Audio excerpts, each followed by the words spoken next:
நமஸ்காரம் அன்பர்களே. இதுவரையில் குருகடாட்சம் பகுதியில் பக்தர்களின் வரலாறுகளை பற்றி பார்த்தோம் அல்லவா? ஆனால் இன்று நாம் பார்க்க இருப்பது ராமாயணம். ராமாயணமா? உங்கள் அனைவருக்கும் தெரியும், ராமாயணம் பல வகை உண்டு. வால்மீகி ராமாயணம், கம்ப ராமாயணம், துளசிதாச ராமாயணம், இவ்வாறு பல.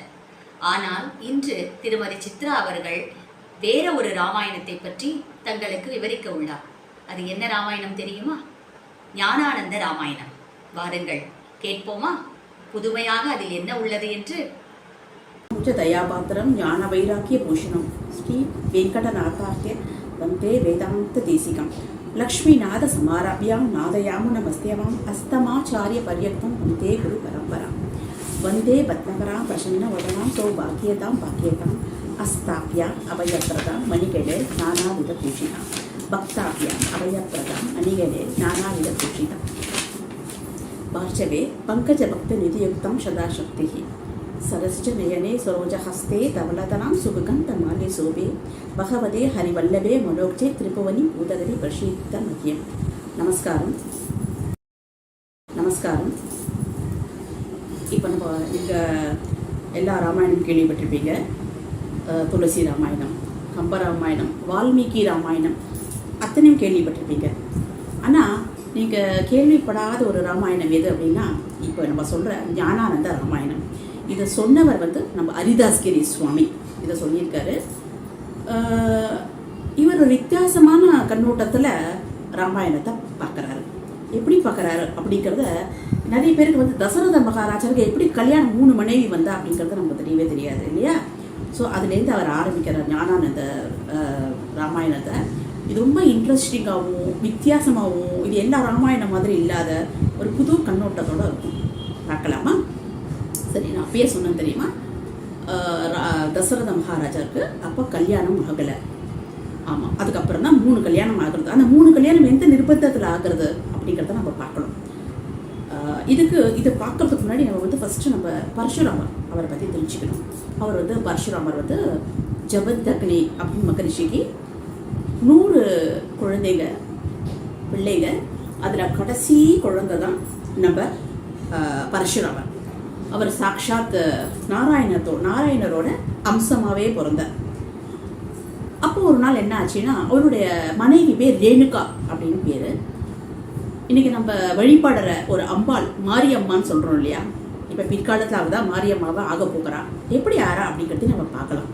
அவன் மகா பதிவிரத. அவன் இவெல்லாம் அந்த காலத்தில் சீக்கிரம் எழுந்துப்பா. நம்மள மாதிரி 8, 7, 6க்கெல்லாம் எழுந்துக்கவே மாட்டான். சூரியன் உதிக்கிறதுக்கு குளிச்சுட்டு ரொம்ப அனுஷ்டானமாக இருப்பாள். அது இவெல்லாம் காலங்காத்தாலே ஓமங்கள்லாம் வளர்க்க ஆரம்பிச்சிடுவாள். அப்படி ஒரு நிஷ்டை. இவன் காத்தால எழுந்து குளிச்சுட்டு கண்ணில் பானையெல்லாம் எடுத்துகிட்டு போக மாட்டா. அப்படியே இப்படி பண்ணுவா. அது ஒரு பானையாக ஆகிடும். அந்த பானையாக ஆனதுக்கப்புறம் அது இன்னொரு தடவை தொடுவா, அது பொன் பானையாக ஆகிடுமா. அப்படி பதிவிரத தனத்தில் பாருங்கள், நம்மள மாதிரி குடம் பாத்திரம்லாம் ஒன்றும் எடுத்துகிட்டு போக மாட்டா. அப்படியே போவா, ஒரு மண்ணில் பிடிப்பா, அது கொஞ்சம் திருப்பி தொடுவா, அது பொண்ணாயிடுமா. அதை எடுத்துட்டு அந்த அனுஷ்டானத்தை அந்த ரிஷிக்கிட்ட கொண்டு தன்னோட ஆத்துக்கார்கிட்ட கொண்டு கொடுப்பா. இப்படி தான் அவளோடது ரொம்ப ரெகுலராக நடந்துகிட்டே இருந்தது. இப்படியே நடந்துட்டு இருக்கலாம்ல. அப்படிலாம் நடந்தால் அதுக்கப்புறம் எப்படி நமக்கு மாரியம்மா கிடைப்பா? அதனால் ஒரு நாள் அதே மாதிரியே போனோடனே ஒரு நிழலில் ஒரு உருவத்தை பார்க்குறான். நிழலில் தான் உருவத்தை பார்க்குறான். அவ்வளோதான், அவளுக்கு டீட்டெயில்ஸ் தெரியும். பாவம் எடுத்து பார்க்குறா. மண்ணு பிடிக்க வரல, பொண்ணாகவும் ஆகலை, மண்ணு மணியாகவும் ஆகலை. ரொம்ப மனசு கஷ்டமாயிடுறது. என்னடா இது, நம்ம என்ன அபச்சாரம் பண்ணிட்டோமோன்னு வருத்தப்படுறா. அவருக்கு டைம் ஆச்சு. இந்த ஜமதக்கனிக்கு கொஞ்சம் கோபம் ஜாஸ்தி. இன்றைக்குமே ரிஷிகளுக்கு கோபம் ரொம்ப ஜாஸ்தி. ஏன்னா அனுஷ்டானம் அப்படிங்கிறது அவளுக்கு ரொம்ப அவசியம். கரெக்டு டைமில் பூஜை நடக்கணும் அப்படின்ட்டு. அதனால அவள் பட்னிகள் ஜாஸ்தி இருக்கிறதுனால அவளுக்கு கொஞ்சம் கோபம் ஜாஸ்தி வரும். என்றைக்குமே நம்ம ரொம்ப விரதம் இருக்கிறவாளை கூட பார்த்தீங்கன்னு வச்சுக்கோங்களேன், ரொம்ப கோபம் வரும். எல்லாருக்கும் பயங்கரமாக கோபம் வரும். விரதம் இருக்கிறவாளுக்கும் ரொம்ப கோபம் வந்துடும். அதே மாதிரி அவருக்கும் ரொம்ப கோபம் வந்துடுது.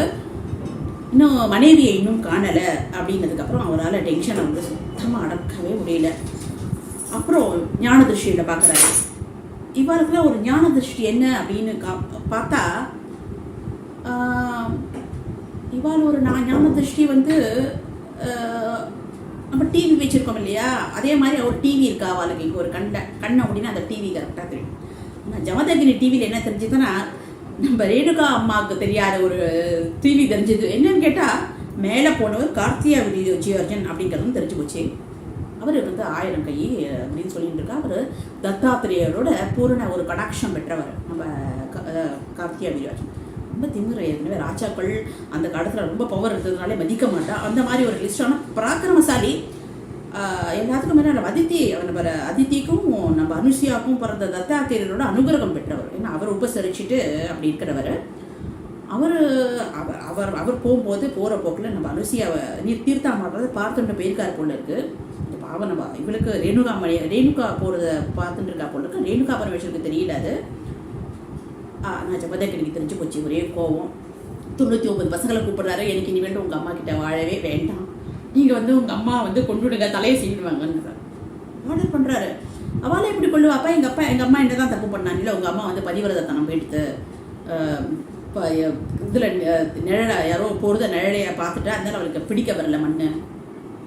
நம்ம நினச்சி பாருங்க, நம்மலாம் எத்தனை பேரை பார்க்குறோம், டேரெக்டாக பார்க்குறோம், டிவி பார்க்குறோம், இந்த ஹீரோ சூப்பராக இருக்கார், அந்த ஹீரோ நல்லா இருக்கும், அப்புறம் நம்மளாம் எப்படியோ தெரியல. அவள் பாவம் நிழலில் பார்த்ததுக்கு அவளுக்கு அப்படி பனிஷ்மெண்ட். பசங்க சொன்னாப்பா இதெல்லாம் ஒரு தப்பாப்பா, முடியாதுன்ட்டா. அந்த கோவம் வந்து அவளையும் தலையை சீவிடுறாரு. அப்போ பரசுராமரை கத்தி அழறாரு. பரசுராமான்றாரு. அவர் வந்து அப்போ வந்து ஓமத்துக்கு தர்பை இதெல்லாம் எடுக்கிறதுக்காக போயிருக்காரு. அப்புறம் அவர் வராரு. டேய் நீ போய் உங்கள் அம்மா கொண்டுட்டு வாங்குறாரு. ஏன்னு கேட்கணும்ல, ஏன்ப்பா எங்கள் அப்பா பண்ணணும். 99 கேட்டார். இவர் கேட்கணும்ல, கேட்கவே இல்லை. போயிட்டாரு. அம்மா டரவக்கெல்லாம் கிடச்சிட்டாரு. அந்த சமயத்தில் பார்த்தீங்கன்னா அந்த ஒரு சேரின்னு ஒரு பகுதி இருக்கும் தெரியுமா, சேரி பகுதி. அந்த சேரி பகுதியில் ஒரு கணவன் மனைவிக்கு சண்டை. அதேமாரி கணவனுக்கும் மனைவிக்கும் சண்டை முத்தி போய் அந்த அவரோட மனைவியோட தலையை இவர் அறுத்துட்டார். யார்? இந்த சேரியில் ஹஸ்பண்டும் ஒய்ஃபும். பாருங்கள், அந்த தலையை கட் பண்ணி போடுறது பாருங்கள் எவ்வளோ சாதாரணமான விஷயமா இருக்குது பாருங்கள். முனிவருக்கும் ஈஸியாக இருக்குது, பாம்பனுக்கும் ஈஸியாக இருக்குது. கட் பண்ணி போட்டாச்சா அது ஒரு பக்கம் அப்படியே வச்சுக்கலாம். அப்போ இவர் வராரு. அதே மாதிரி இவரும் டபக்குன்னு தலையை கட் பண்ணிடுறாரு. அம்மா தலையை கட் பண்ணாரு. மனசு கேட்கல பரசுராமருக்கு. அம்மாவோட சுத்துறாரு ஒரு சுத்து.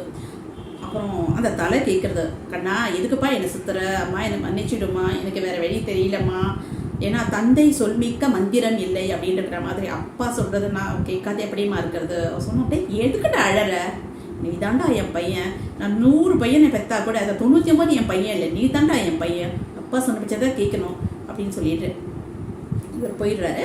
அந்த சமயத்தில் தான் அவள் 2 பேரும் சண்டை போட்டுட்டு, இவள் தலை விழுந்துருத்தா இந்த ரேணுகா அவங்க அதே இடத்துல சண்டை போட்டுட்டு, அவள் 2 பேரும் அந்த ஒய்ஃப் அதே மாதிரி கட் பண்ணி அந்த தலையும் உடம்பும் இங்கே தான் இருக்குது. பரசுராமருக்கு இது தெரியாது. இவர் எல்லாமே இருட்டு. அவர் போயிடுறாரு. போனதுக்கு அப்புறம் அப்பாவுக்கு ஒரே பரமா சந்தோஷம். ஜமதகினி முடிவார்கள், நீ தாண்டா என் பையன், என்னடா வேணும் கண்ணா அப்படின்ட்டாரு. அப்பா எனக்கு எதுவும் வேணாப்பா, எங்கள் அம்மா தான்ப்பா வேணும். சரி, அம்மா மட்டும் இல்லைப்பா, அண்ணா சகோதரருக்கும் எனக்கு வேணும்ப்பா, அவளுக்கு இந்த நனவு இருக்கக்கூடாதுப்பா அப்படின்னு வேற சொல்கிறார். எவ்வளோ பெருந்திரப்பா பாருங்க. ஆனால் அவரும் ஜமதகினியும் சரி, ஐயோ என்னால் முடியாது, கட் பண்ண தான் சொன்னேன், என்னால் விழிப்பெடுக்க முடியும் அவரும் சொல்லலை. அவருக்கு ஒரு தபஸ்வி இல்லையா அவர். அதனால் என்ன, இந்த தீர்த்தத்தை எடுத்துக்கோ, அம்மா மேலே தெளி, எல்லாம் ஒத்திப்பா. அதே மாதிரி இந்த 100 பசங்க மேலே தெளிச்சு அவளை ஒட்டின்ட்டு அவளுக்கு சரியாயிட்டா. அம்மா கிட்ட எடுத்துகிட்டு போகிறார் அவர். அப்போ இருட்டில் கண்ணு தெரியாத தெளிக்கும் போது அம்மாவோட மூஞ்சும் அந்த அந்த சேரி இருக்கிற அந்த பெண்மணியோட உடம்பும் ஒன்றா ஒட்டிடுறாரு. எழுந்துக்கும் போது ஒரே கஷ்டம். ஏன்னு கேட்டால் அம்மா மூஞ்சி தான் இருக்குது, உடம்பெல்லாம் அந்த சேரியோட பெண்மணியோடது. ஒரு என்ன பண்ணுறதுன்னு தெரியல. அப்போது இப்போ சொல்கிறார் ரேணுகா, அப்பா நீ வேற, நான் வந்து நிழலில் யாரையோ பார்த்தேனே என்னை ஆத்துக்கார் தலையை கொண்டு வந்துட்டாரு, இதில் உடம்பு யாரோடதோ என்னை ஏற்றுக்கவே மாட்டார், நீ போய் உங்கள் அப்பா கிட்ட சொல்லு இந்த மாதிரி தப்பு நடந்து போச்சு, என்னப்பா பண்ணலான்னு கேளுன்றாரு. அதே மாதிரி அவன் வராரு, அப்பாப்பா தப்பு நடந்து போச்சுப்பா அப்படின்றதுக்கப்புறம் அவரே வராரு. நின்றதுக்கப்புறம் கூப்பிடுறாரு. ஒரு ஸ்லோகம் சொல்லி, தபஸ்வி இல்லையா அம்மா, நீங்கள் லக்ஷ்மி, சரஸ்வதி, துர்கா வாங்கம்மா, எல்லாரும் வாங்கோன்றார். எல்லாரும் வந்ததுக்கப்புறம் ஏதோ என்னோட மனைவியோட உடம்பு நடிகள்லாம் ஆவிர்வவிக்கணும்னு சொல்லியாச்சு. எல்லாரும் ஆவிர்வவிச்சாச்சு.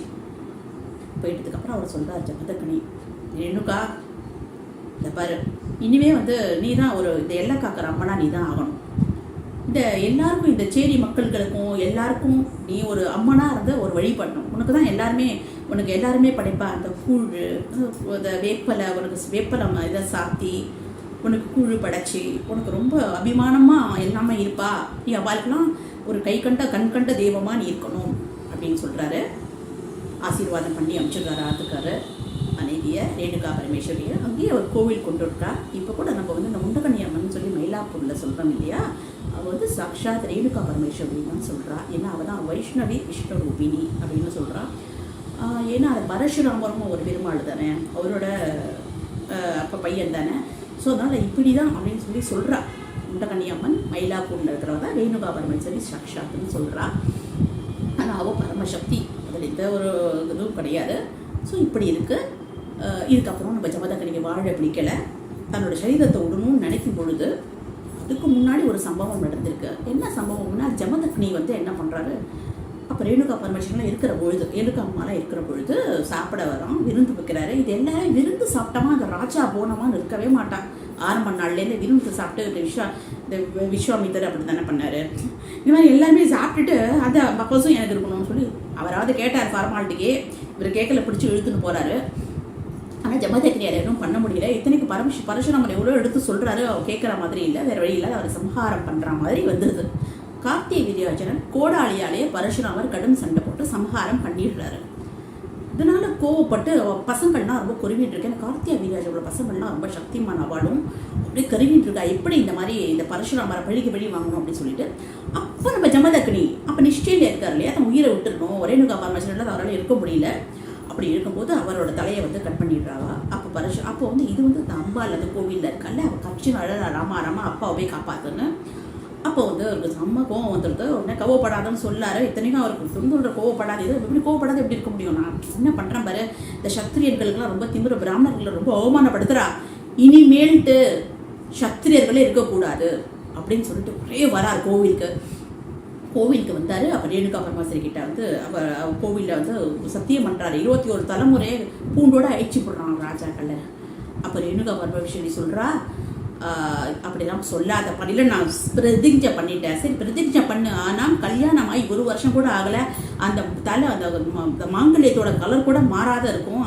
அந்த மாதிரி சமயத்தில் நீ அந்த அவரெல்லாம் கொல்லக்கூடாது. அந்த புதுசாக கல்யாணம் ஆயிருக்கு, அவரெல்லாம் நீ கொல்லவே கூடாது. 1 வருஷம்லாம் நீ பார்க்கணும். ஏன்னா கல்யாணம் பண்ணுறது எவ்வளோ ஒரு கனவோட கல்யாணம் பண்ணிப்பா, நீ இந்த மாதிரிலாம் பண்ணாத அப்படின்னு சொல்லி சத்தியம் வாங்கிடுறா. சரி, இப்படி தான் அவரோட நடந்துட்டு இருக்கு. அவர் நிறைய பேரை கொலை பண்ணிடுறாரு, அவரும் சம்ஹாரம் பண்ணிடுறாரு, நிறைய அரசர்கள்ல பூண்டோட அழிச்சிடுறாரு. அப்போ தசரத முக்கியம் வராரு. தசரதன் ஒரு ராஜா தானே. அப்படி வரும்பொழுது ஆனால் வசிஷ்டர், எப்பேற்பட்டவர் வசிஷ்டர், அவர் சும்மா விடுவாரா, அவருக்கு ஞானதிருஷ்டி தெரிஞ்சு போச்சு பரசுராமர் வராருன்னு. அப்போ இவர் உயிரை காப்பாற்றணுமே என்ன பண்ணுறதுன்னு சொல்லி பக்கத்தில் ஆக்சுவலி தசரத மகாராஜாவுக்கு பெரிய மகாராஜா 10 திக்குலையும் அவரோட தேர் போகும் அப்படின்ற ஒரு மீனிங் என்னன்னா, 10 திக்கும் இவரோட சிற்றரசர்கள், இவருக்கு கப்பம் கட்டுறவா தான் எல்லாருமே. 10 திக்கு 8 தசை இருக்கு இல்லையா, 8 தசை பூமி சொர்க்கம் வரலையும் அவரோட தேர் எங்கே அவனா போகும், யாரும் அவரை கண்ட்ரோல் பண்ணி தடுக்க முடியாது. அப்பேற்பட்ட பராக்கிரமசாலி ரகுவம்சத்தில் வந்தவர், சூரிய வம்சத்து ராஜா, அஜமகாராஜோட பையன். அப்பேற்பட்ட ஒரு பிரபாவம் உடையவர். அவர் பரசுராமர் வரவே பயப்படுறாரு. அப்போ டக்குன்னு விஸ்வாமித்திர மாதிரி ஒரு குரு இருந்தால் யாருக்கு என்ன கஷ்டம் வரும். அவர் டக்குன்னு பக்கத்தில் கோசல தேசம்னு சொல்லி ஒரு தோசை இருக்கு, அவள் கப்பம் கட்டுற ராஜா, அவளுக்கு அந்த அவரோட பொண்ணு தான் அந்த கோஷலை, அவரை டக்குன்னு கல்யாணம் பண்ணி கொடுக்குறாரு. அவளும் சரின்னு சொல்லிடுறேன். அவர் வரத்துக்கும் தாலி கட்டுறதுக்கும் மாங்கல்யம் தந்து நாராயணம் கட்டுறதுக்கும் சரியா இருக்குது. பரசுராமருக்கு ஒரே கோவம், வசிஷ்டரே நீங்கள் இப்படி முனிவர் இப்படி பண்ணலாமான்னு, நீ இப்படி பண்ணலாமா, எனக்கு என்ன நம்பி இருக்கிறானே இந்த ராஜா, நான் இப்படி விட்டு கொடுப்பேன். சரி எப்போ வருவேன்னு கேட்பாரு. நான் வருவேன், நான் இன்னும் ஒரு வருஷத்தில் வந்துடுவேன். சரி உன்னோட 1 வருஷமா என்னோட 1 வருஷமானு கேட்குறேன். ஏன்னா தேவர்களுக்கு 1 வருஷம் கணக்கு ஜாஸ்தி, மனிதர்களுக்கு 1 வருஷம் கணக்கு ஜாஸ்தி. நம்மளோட 1 வருஷம் அவளுக்கு 1 நாள், அப்படி தானே கணக்கு. அப்போ என்ன அர்த்தம், 1 வருஷம் அப்படின்னா நீங்கள் கணக்கு பண்ணி பாருங்கள். ஸோ அதனால் அவர் அடுத்த வருஷம் வரமாட்டார், இன்னும் நாள் நிறைய இருக்குது. நீ இருக்கிறவர்கள் நான் எப்படி தசரதன் ரொம்ப கொடுத்து வச்சவர், நல்ல ஒரு குரு கிடைச்சாருன்னு சொல்லிட்டு பரசுராமர் போயிடுறாரு.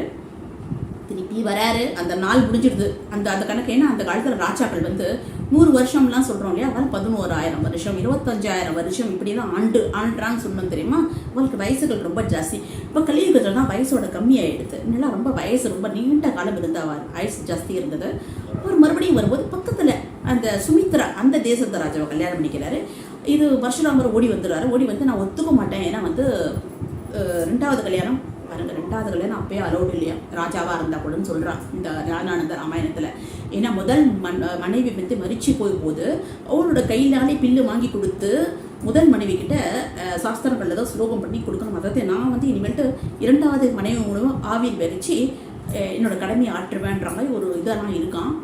அப்படி இல்லைன்னா குழந்தைகள் இல்லை, சந்தானம் இல்லைன்னா மனைவியே கொண்டு வச்சுடுவா. இல்லை இனிமேட்டு குடும்ப வம்ச விருத்தி வேணும்னு சொல்லிட்டாங்க. ஆனால் எப்படி இருந்தாலும் மனைவியோட சம்மதம் இல்லாத கல்யாணம் நடக்காது, சரியா? ஸோ ஓடி வந்து மனைவி சம்மதம்னதுக்கப்புறம் இப்போ வசிஷ்டர் சொல்கிறாரு, கௌசல்யா உன் திருமங்கல்யம்மா அப்படின்றாரு. எல்லாரும் பதிவர்த சிரோமணி இல்லையா, சுவாமி நான் நீங்கள் என்ன சொல்கிறீங்களோ நான் அதை கேட்குறேன் அப்படின்றா.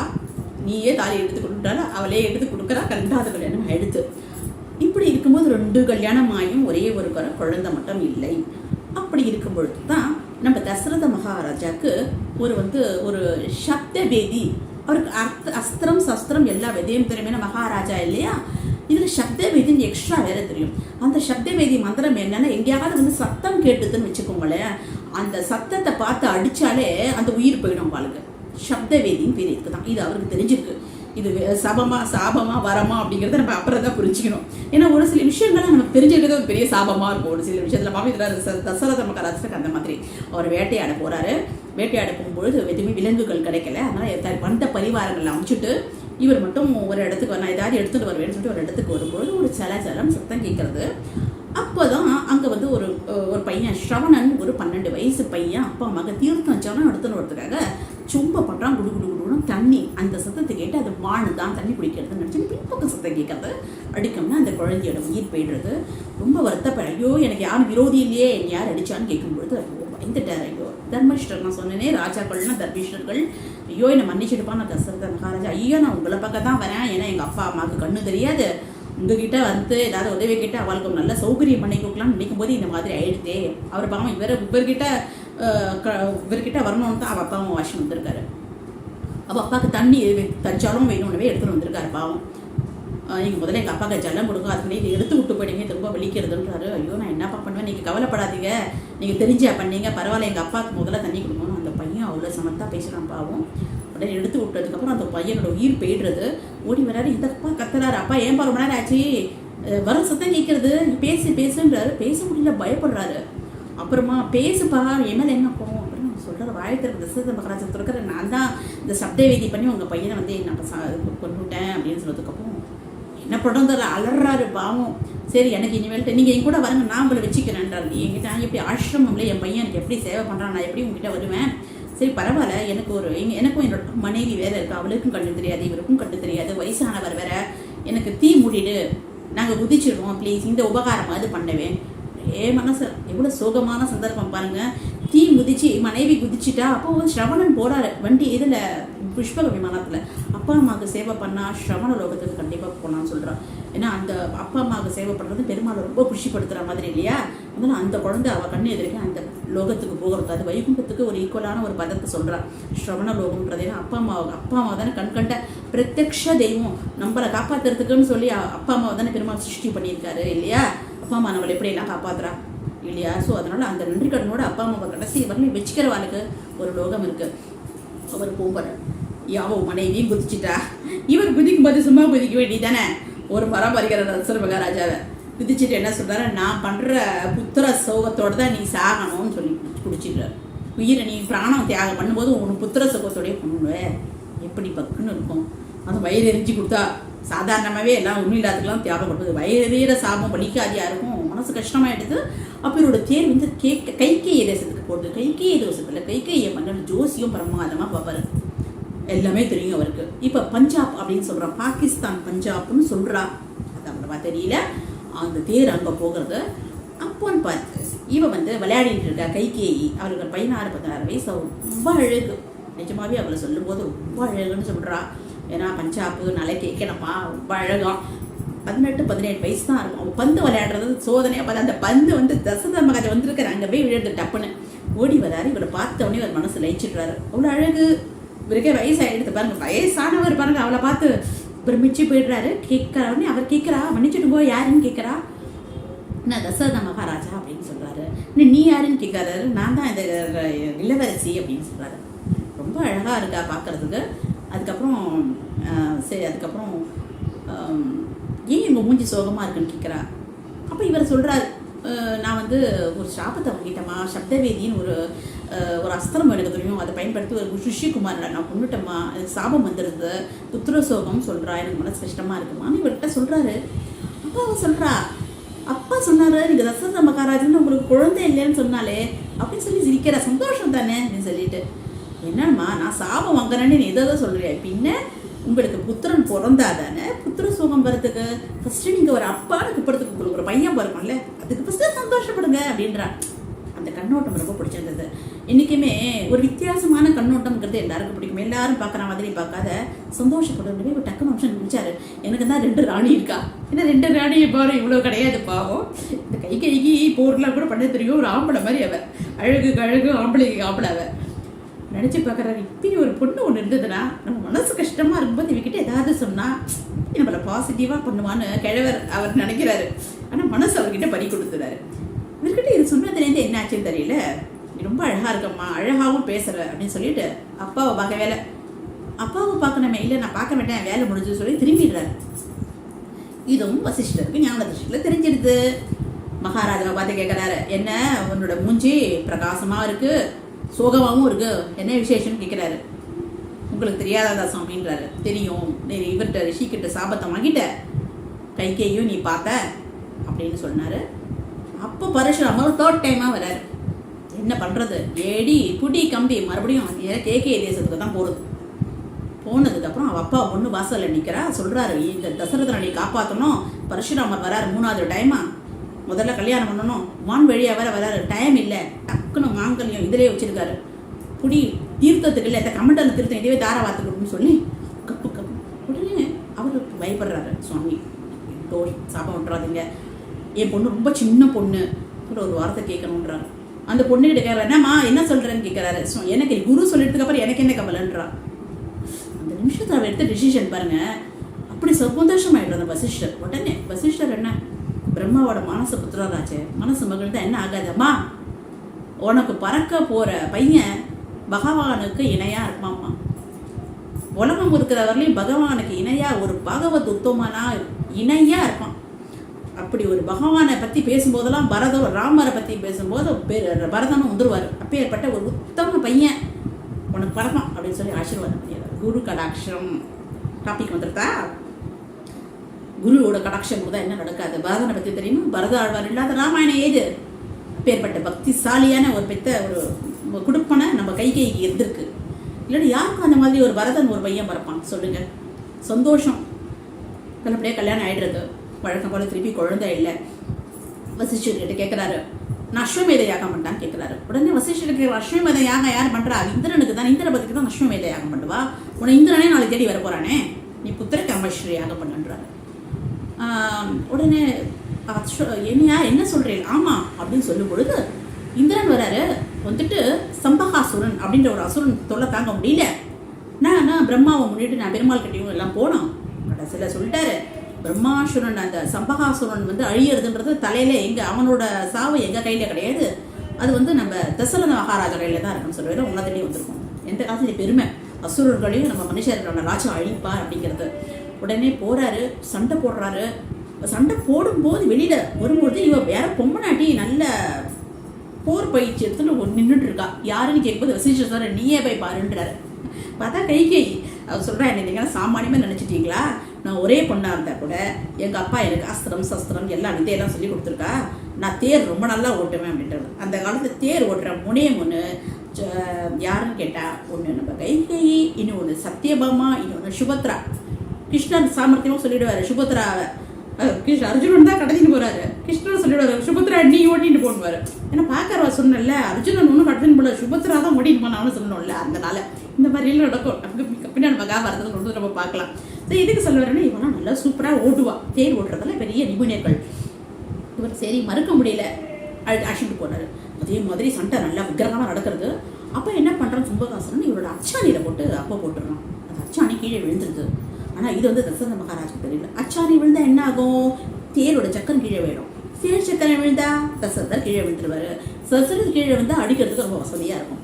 அவள் பார்த்தா ஒரு பக்கம் ஓட்டின்னு இருக்கா, ஒரு பக்கம் இந்த கையை வச்சு அச்சாணி மாதிரி நிற்கிறான். ஓடுறது வண்டி பாட்டில், வண்டியும் ஓடுறா, அச்சாணிலேருந்து கையை எடுக்கல. இந்த வில் பவர் பாருங்க. ஒரு பொம்பளைன்னா நம்ம சொல்கிறோம் இப்படிலாம் எடுத்துருக்க பாருங்க, அந்த காலத்தில் பொம்பளை பண்ணும்போது சம்பகாசன் அசுரன் அழிஞ்சு போடுறான். திரும்பி பார்த்தா ரத்த வளர கைகே இருக்கா. ஆனால் இந்த சிந்து பேச்சு என்ன ஆச்சுன்றாரு, சுவாமி நீங்கள் போட்டுருந்தீங்க அச்சாணி போயிடுத்து, நான் அதை விட்டேன். கஷ்டப்பட்டு எடுத்தா அவருக்கு கைகேக்கு இந்த ஆள் காட்டி விரல் கிடையாது, ஞாபகம் வச்சுக்கோங்க. ஏன்னா அதில் போயிடுத்து அவனுக்கு மனசு உருக்கிடுறாரு. ஆசைப்பட்டு கல்யாணம் பண்ணுறால, இவ்வளோ சப்போர்ட் பாருங்க. மென்டலும் கல்யாணம் ஆகி எப்போ பார்த்தாலும் இவகிட்ட தான் இருப்பார், அவர் கை கிட்ட தான் இருப்பார். ஏன்னா எல்லாத்துலேயும் அழகு, பேசுறதுல அழகு, ஆள் அழகு, சின்ன பொண்ணு. அதனால அவர் மிச்சம் அந்த புறத்துக்கு போகிறது ரொம்ப குறைச்சல் தான், எல்லாம் கை கிட்ட தான் இருப்பார். அப்படி ரொட்டலுக்கு கை இப்படி போயிடுச்சுன்னா எப்படி இருக்கும், ரொம்ப வருத்தப்படுறாரு. செல்லும் எனக்கு ஏதாவது வரம் கேளுன்னு சொல்கிறாரு. அப்படி சொல்லிட்டு இல்லையா, அப்படி அவள் மயக்கிறதுல அவளுக்கு ஈக்குவல் இல்லை. கைகேக்கு என்ன வரம், நீங்கள் கிடச்சதே எனக்கு ஒரு பெரிய வரம் தான், நீங்கள் தான் வரம் அப்படின்றாரு. இன்னும் சந்தோஷமாயிடுது. ஐயோ என்ன போய் வரணும்னு சொல்லிட்டே, அது 2 வரம் தானே, சூரியன் மேலே சூரிய குலம், சூரியன் என்னோட நான் வந்து சூரிய குலம், அந்த குலத்து மேலே ஆணையாக சொல்கிறேன், ரகுவம்சத்து மேலே ஆணையாக சொல்கிறேன். இதுக்கு இப்போ பெரிய பெரிய சத்தியெல்லாம் போடுறீங்க. இல்லை நான் சொல்கிறேன், நீ 2 வாங்கிக்கணுன்றாரு. அதனால் அவருக்கு தெரியாது அதுவே வினையாக வரப்போடுதுட்டு. ஏன்னா அவருக்கு எல்லாமே பாருங்கள் ஸ்கிரிப்டட் தான். பெருமாள் என்ன விதிக்கிறாரோ அப்படி தான் நடக்கும். இவரே அப்படிலாம் சொல்லணும் இல்லையா, சொல்லிட்டாரு. அவர் சொன்னால் இப்போ வேண்டாம் வாங்க ஆற்றுக்கு போகலாம்னு சொல்லி கூட்டிகிட்டு போயிட்டார். அப்படி கூட்டிகிட்டு போய் அப்போ இவர் தான் இவர்கிட்ட 2 பேரும் பேசிக்கிறா. குழந்தை இல்லாததை பற்றி நான் வசிஷ்டர்கிட்ட கேட்டேன். அஸ்வமேஷம் யாகம் பண்ண வேண்டாம், ஏன்னா இந்திரனே உதவி வரும்போது நீ எதுக்கு இந்திர பதவி ஆசைப்படணும், நான் அஸ்வமேதர் யாகம் பண்ணால் இந்திர பதவி கிடைக்கும்னு சொல்லுவாள். ஸோ நம்ம புத்திர கைமஷ்டியாவை தான் பண்ணுவோம் அப்படின்னு சொன்னதுக்கப்புறம் இவன் சொல்கிறான், புத்திர கைமஷ்டியா யாகம் பண்ணுறதுன்னா நீங்கள் ரிஷிசங்கரை விட்டு பண்ணலாமே. ஏன்னா அவர் ரொம்ப ரிஷிசங்கர் கதையை கற்றி சொல்கிறோம்னா கொஞ்சம் லேட் ஆகும். அவர் பொம்பளை வாசனையே இல்லாத வளர்க்கப்பட்டவர் விபாண்ட முக ரிஷிக்கு. அவர் எங்கே கால் வச்சாலும் மழை வரும்ங்கிறது ஐதீகம். இதை வந்து ரோமபாதர் அப்படின்ற அரசர் அவரோட அரண்மனை, அந்த ராஜாவுக்கு பஞ்சம் நாட்டில் ஒன்றுமே விளையல. அப்போ என்ன பண்ணுறதுன்னு தெரியாத ஜோசியை பார்த்தா இந்த ரிஷிசிங்கர் காலை வச்சா மழை பெய்யும்னு சொல்லுது. அவர் எப்படி ஆசிட்டு வருது, அவர் தான் பொம்பளை வாசனையே அறியாத இருக்காரு. அப்பாவுக்கு ஒரு பெரிய இது, இவர் பொம்பளை வாசையே வரக்கூடாது. ஏன்னா இவர் ஒரு ஊர்வசி மேலே பார்த்துட்டு இவரோட விந்து வீணா போய் அது ஒரு மான் சாப்பிட்டு மான்கிட்டேருந்து பிறந்தவர் தான் இந்த ரிஷிசிங். இதில் ஒரு பொம்பளைங்களே பிடிக்கலை, வாடகை இல்லாத பிரகலாதன் மாதிரி குழப்பணும்னு ஆசைப்படுறாரு பாவம். ஆனால் விதின்னு ஒன்று இருக்கு இல்லையா. அப்போ வந்து நிறைய பேர் ரோமபாண்டர் வந்து அவர் அப்பா ஆசிரமம் இல்லாத சமயத்தில் பொம்பளைங்களெல்லாம் கூப்பிட்டு பட்சணங்கள்லாம் கொடுத்து அவரை மயக்கி அவர் எப்படியே வர வச்சு பிச்சு கொட்டுறது. எங்கே அந்த அந்த ராஜ்யத்தில் ஒரு வருஷம் பிச்சு கொட்டினா போதுமா, அடுத்த வருஷத்துக்குள்ள எங்கே போகிறது பார்த்தாரு. சாந்தான்னு ஒரு பொண்ணு இருக்குது, அந்த பொண்ணை கல்யாணம் பண்ணி கொடுத்துட்டாரு. இவர் வராரு, கண்ணா வெள்ளை இடத்துல வராரு, வாடா உனக்கு பிடிச்சதெல்லாம் எடுத்து வந்துக்கண்ணா. ஆளை காணும் பார்க்குறாரு, ஓடி வராரு. பயங்கர கோவம் வந்து என் பையனை வந்து தெரிஞ்சு போச்சு, இதை தான் எடுத்து வந்தாருன்னு ஞான திருஷ்டி அவருக்கு மட்டும் இல்லையா. அப்போ பார்த்தீங்கன்னா ரிஷிசிங்கரோட ஏரி அதான் நம்ம பையன் பேராக இருக்காது யாருது. ஓ இந்த ரிஷிசிங்கர் இருந்தா இருப்பார். நாங்கள் எங்களுக்கெல்லாம் ஒரு அவர் என்ன சொல்கிறது, அவர் இல்லைன்னா நாங்கள்லாம் ஒன்றும் இல்லாத ஆயிருப்போம். அவரை பெற்ற அப்பா வாழ்கன்றார். இதெல்லாம் பண்ண இந்த ராஜாவோட பிளான் போல இருக்கு. பக்குன்னு ஆயிடுறது என்னடா அது, இன்னும் கொஞ்சம் தூரம் போடுறாரு. ரிஷிசிங்கரோட தோட்டம்னு போட்டுருக்கு. ஆனால் இது நாங்கள் தண்ணி இல்லாத கஷ்டப்பட்டு இவ்வாறு தோட்டம் வைக்கிற அளவுக்கு தண்ணி வந்துடுது. இல்லை அந்த ரிஷிசிங்கர்னால தான் அப்பா வாழணும், அவள் அப்பா எந்த மகானுபாவம் தெரியல அவர் பெற்றவரேன்னு சொல்லி எல்லாம் அழும்போது கொஞ்சமாக மனசு கலங்க எழுதுறது. எல்லாம் ராஜ்யத்துக்கிட்ட கோவம் கம்மியாகிட்டே வருது. எல்லாரும் புகழ்ந்தே இருக்கும்போது ரிஷிசிங்கர் ஏரி, ரிஷிசிங்கர் குளம், ரிஷிசிங்கர் ஆறு இப்படிலாம் பார்க்கும்போது இவர் என்ன சாமர்த்தியம் பாருங்க. அரண்மனைக்கு வந்தாலும் கூப்பிட்டு வரவேற்பு. அது மட்டும் இல்லை, நம்ம சாந்தாக்கும் நம்ம ரிஷிசிங்கர் 2 குட்டி இல்லை, 2த்துக்கும் மஞ்சள் கலரில் அந்த கல்யாணம் மஞ்சள் தானே ட்ரெஸ் இல்லை, அது போட்டு செவிக்க வச்சுடுறாரு. இப்படி சாபம் கொடுக்கறது ஆசீர்வாதம் பண்ணுறாரு. அந்த மையத்தோட அப்பா தெரியலப்பா நான் வந்துட்டப்பான்றது எனக்கு கவலைப்படாதப்பா. நம்ம ஒன்று நினச்சா பெருமாள் ஒன்று நினைப்பார். அவர் கணக்கு தான் ஜெயிக்கும், நம்ம கணக்கு எப்பயுமே தோக்கும். ஆனால் ஒன்று ராஜ்யத்தில் நம்ம இதுக்காக பிறக்கல, நம்மளாம் தபஸ்வி. நீ சாந்தா இப்போ சின்ன பொண்ணாக இருக்கா, கொஞ்சம் வளர்ந்ததுக்கப்புறம் நீ தபஸ் பண்ணணும் அப்படின்னு சொல்லிட்டாரு. அதுதான் நம்ம ரிஷிசிங்கரோட கதை. ரிஷ்யசிங்கர் ரொம்ப எங்கே வந்தாலும் மழை காற்று சுபிக்ஷத்துக்கு பஞ்சமே கிடையாது. அதனால் அவரை கொண்டு தான் இதை வந்து யாகம் நடத்தணும். ஏன்னா ஒரு சில பேர் விஸ்வாமித்திரரை வசிஷ்டரை நடத்தக்கூடாதான்னு நம்ம கேட்க முடியாது. ஏன்னா இது அவத்தத்தை ஒன்று நடத்தினா தான் நல்லா இருக்கும். அதுக்கு எல்லாரும் ஆமோதிக்கும் பொழுதே என்ன சங்கல்பம் பாருங்க. அப்போ இது ரிஷிசிங்கரே வந்துட்டார் அரண்மனைக்கு. அவருக்கு ஞான திருஷ்டி, எல்லாருக்கும் ஞான திருஷ்டி பாருங்க, எல்லாருக்கும் எல்லாம் தெரியுது. ஏன்னா அவள் எல்லாமே வேற ஒன்றுமே இல்லையே, பெருமாளே நினைக்கிறவளுக்கு ஞானத்துக்கு என்ன கம்மியா என்ன அந்த திருஷ்டியில் எல்லாரும் வர வச்சு கைகேயி சொல்லி தான் நம்ம ரிஷிசிங்கருக்கு தெரிஞ்சிடுது. ரிஷிசிங்கரை வச்சு அவரை முன்னிட்டு தான் நம்ம புத்திர காமேஸ்வரி யாகம் பண்ணி குழந்தை பார்க்கறது. பாயசம் வந்து தரான்னு கேள்விப்பட்டோமா, அந்த பாயசத்தை கொடுக்கும் பொழுது வசிஷ்டர் சொல்கிறாரு, ஃபஸ்ட்டு கௌசல்யா கிட்டே கொடுத்து நீ குடுமா 3 பேர் எடுத்துக்கோ பண்ணுறாரு. ஏன்னா உத்தரா கொடுத்து கஷ்டம் கொடுத்துட்டு நம்ம என்ன ஆகும்னா, ஒரு ராணிக்கு குழந்தை இல்லைன்னா ஒரு கதையிலே வருது ஸ்ரீமத் பாகவதத்தில், எல்லா ராணியும் சேர்ந்து அந்த ஒரு குழந்தைய கொண்டுடுறான்லாம் வருது. அந்த மாதிரி வில்லங்கள்லாம் வேண்டாம்னு சொல்லிட்டு நீயே குடும்பம்னு சொல்லிடுறாரு. உடனே நீ பாதி சாப்பிடுன்றார். இதுக்கு முன்னாடி மேலோகத்தில் நம்ம கௌசல்யா பண்ணுற அர்ச்சனைக்கு என்ன பண்ணுறது பிரதிபலன்னு தெரியாது பெருமாளுக்கு. நானே வந்து பிறக்கணும்னு சங்கல்பம். சுமித்ரா பக்கத்தில் இருக்கிற சொல்கிறா, பெருமாளே நீ வந்து பிறந்தேன்னா என் பையன் கைங்கரியம் பண்ணணும்னு அவளுமே வேண்டிக்கிறான். அவளும் பூஜை பண்ணும்போது எல்லாத்துக்கும் மேலே பெருமாளுக்கே ஒரு சங்கல்பம். தசரத மகா மாதிரி ஒரு நல்ல ஒரு அப்பா, நல்ல குழந்தை பெருமாள் தேர்ந்தெடுத்து ஆப்ப சுப்பையாக எடுப்பார். அப்போ பிளான் பண்ணிடுறாரு, சீத்தம்மா நீ போய் ராவணன் கிட்ட போய் பாரு, மண்டோதரி கிட்ட போய் பாருன்றாரு. ஏன்னா மண்டோதரி ராவணன் வந்து ஒரு தடவை மகாலட்சுமி கூட வேண்டிக்கிறான்னு சொல்லி ஞானானந்த ராமாயணத்தில் இருக்குது.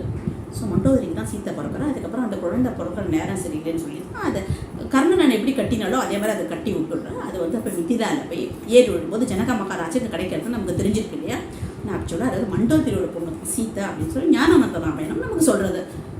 ஓகே, ஸோ அவர் பண்ணிட்டாரு. அதுக்கப்புறம் பெருமாள் வந்து சங்க வந்து நீயும் என் தம்பி, சக்கரம் நீயும் என்னுடைய தம்பி, ஆதிசேஷன் நீ என்னோட தம்பி, எல்லாரையுமே பரிவாரமாக வராரு இல்லையா. ஆவிர் வகிக்கிறாரு. முதல்ல சாப்பிடும்போது 50% யார் ஸ்ரீமன் நாராயணர். உடனே அடுத்தது கைகையை என்ன வச்சு சாப்பிட சொல்கிறாங்க கௌசல்யா. இல்லைம்மா இல்லைக்கா, நீங்கள் தான் எங்கள் ஆத்துக்கா உயர முதல்ல காப்பாற்றினீங்க, நீங்கள் தான் சாப்பிடணும். அடுத்தது கைகையை கொஞ்சம் எடுத்துக்கிறா. அதுக்கப்புறம் சுமித்திரை கொஞ்சம் எடுத்துக்கிறா. கொஞ்சோண்டு மீற எடுத்து மறுபடியும் சுமித்திரைக்கே அதை கொடுக்குறாங்க. ஏன்னா சுமித்திரை வந்து திரிகால ஞானி, சுயநலமே இல்லாதவர். அதனால தான் அவருக்கு 2 குழந்தை பிறக்கிறது, அழகாக பிறக்கிறது. என்ன பேர் வைக்கலாம் அப்படின்னு பண்ணால் இதுலேயும் பாருங்கள் ஒரு சூக்ஷமம். வசிஷ்டர் வந்து சிவபக்தர். ஸோ அதனால் 2 பேரும் கலந்து நம்மலாம் சிவன் விஷ்ணு அப்படின்னு சண்டை போடுறோம். ஆனால் புராணங்களில் விஷ்ணு அவரோட வயிற்றுலேருந்து பிரம்மா வந்தார், அவர் படித்த ருத்ரர், இப்படி தான் வரிசையாக வருது. ஆனால் எப்பவுமே நம்ம வந்து பேரம் பார்க்கக்கூடாது அப்படின்னு சொல்கிறது. சிவத்வேஷம் கூடாது, விஷ்ணு திவிஷ்ணுவும் கூடாது அப்படின்னு. யார் யாருக்கு யார் யாரை பிடிக்குமோ நன்னா பண்ணுங்கோ. ஆனால் இந்த தெய்வம் மட்டும், இந்த தெய்வம் வசதி அப்படின்னா சொல்லக்கூடாதுன்னு சொல்லியிருக்கேன். அதுக்கு வசிஷ்டர் பேர் வைக்கிறாரு. ராமா ரா அப்படிங்கிறது நாராயணா. அந்த ராவை எடுத்துட்டா நாயனான்னு ஆயிடும், மீனிங்கே இல்லை. அதனால் அதுலேருந்து மீனிங்ஃபுல்லான ஒரு வார்த்தையை எடுத்தார். நமச்சிவாய மாவை எடுத்தால் நச்சிவாயன்னு ஆயிடும், மீனிங்லெஸ் இல்லையா. ஸோ நாம எடுத்தார் ராம அப்படின்னு அந்த குழந்தைக்கு பேர் வச்சார். அதுதான் நம்ம கேட்டிருப்பீங்க இல்லையா, சிவன் கிட்ட சொல்கிறாளே, நம்ம கேட்குறாளே எந்த நாமம் இந்த காலத்து விஷ்ணு சக்கர நாமம் தான் இவ்வளோ பெருசு இருக்கே, அதை யார் சொல்கிறது, எல்லாரும் டைமே இருக்காதே ஓடுறாள் இந்த காலத்தில் தான் அப்படின்னு. அப்புறம் சிவன் சொல்கிறாரு இல்லையா, ஸ்ரீ ராம ராம ராமேதி ரமே ராமே மனோரமே சகஸ்ர நாம தத்துல்யம் ராமநாமம் வரானனே. ராமநாமம் சொல்கிறாரா, இல்லை எத்தனை ராமா இருக்குது பாருங்கள்.